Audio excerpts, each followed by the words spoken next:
రాష్ట్ర వ్యాప్తంగా భూభారతిలో పెద్ద ఎత్తున అక్రమాలు జరిగాయని నిర్ధారణకు రావడం జరిగింది అధికారులు. అయితే ఈ భూభారతి విషయంలో మాత్రము అధికార, ప్రతిపక్ష పార్టీలు ఒకరిపై ఒకరు దుమ్మెత్తుకపోస్తున్నారు. ముఖ్యంగా మనం చూస్తే అధికార పార్టీపై ప్రతిపక్షం మాత్రం పెద్ద ఎత్తున కూడా గగ్గోలు పెడుతుంది.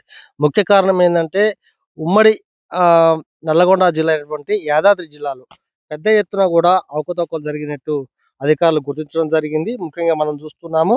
ఆహ్, యాదాద్రి జిల్లాకు సంబంధించినటువంటి ఆహ్, బస్వరాజు పెద్ద ఎత్తున కూడా భూభారతి పోర్టులోని ఎడిట్ ఆప్షన్‌లో లొసుగులను ఆసరాగా చేసుకొని రిజిస్ట్రేషన్ రుసుముల రూపంలో చెల్లించవలసిన లక్షల సొమ్మును వందలకే మార్చి ప్రభుత్వ ఖజానాకు గండి కొడుతున్న సాధారణ CCS centre operator Baswaraju Jangaon పోలీసులు మాత్రం అరెస్ట్ చేయడం జరిగింది. దీని ముఖ్య కారణము ఏందంటే, మనం వివరాలకెళ్తే అసలు వాస్తవానికి ఈ బస్వరాజు అనే వ్యక్తిపై గతంలోనే పలు కేసులు నమోదయ్యాయి. అయినా కూడా అతను తీరుమారలేని చెప్పవచ్చు.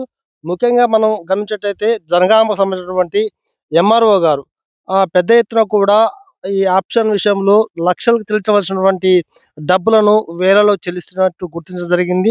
వెంటనే పోలీసులతో సంప్రదించి కేసు పెట్టడం జరిగింది. అయితే ఈ కేసు పెట్టే క్రమంలో పెద్ద ఎత్తున కూడా అనుమానాలు రేకెత్తిస్తున్నాయి. ముఖ్యంగా ఏందంటే బస్వరాజుతో పాటు ఇంకా కొంతమంది ఎవరైతే ఆపరేటర్లు ఉన్నారో, మీ సేవా నిర్వాహకులు ఉన్నారో వాళ్ళంతా కలిసి కూడా పెద్ద ఎత్తున కూడా దీన్ని చేసినట్టు తెలుస్తుంది. ముఖ్యంగా మనం చూసినట్టయితే ఈ బస్వరాజు యాదగిరిగుట్టలో నివాసం ఉంటున్నాడు.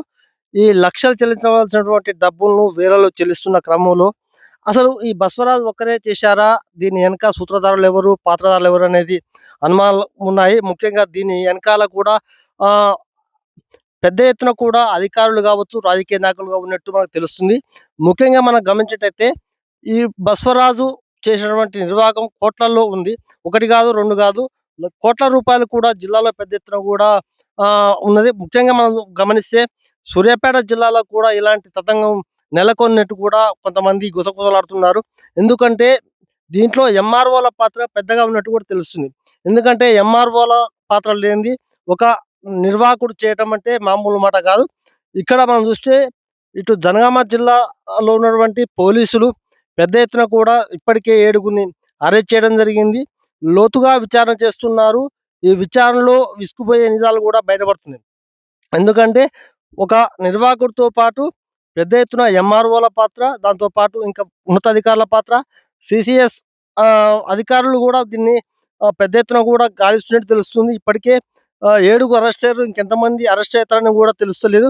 ముఖ్యంగా మనం సూర్యాపేట విషయానికొస్తే సూర్యాపేట జిల్లా ఆత్మకూరు మండలంలో ఉన్నటువంటి ఎంఆర్ఓ గారి లీలలు కూడా అన్నిన్ని లేవు. ఎందుకంటే కొంతమంది రైతులు పెద్ద ఎత్తున కూడా ఎంఆర్ఓపై అనుమానాలు వ్యక్తం చేస్తున్నారు. ఇప్పటికే ఎంఆర్ఓపై ఎలాంటి చర్యలు కూడా జిల్లా కలెక్టర్ తీసుకోకపోవడం పెద్ద ఎత్తున కూడా చర్చ జరుగుతుంది.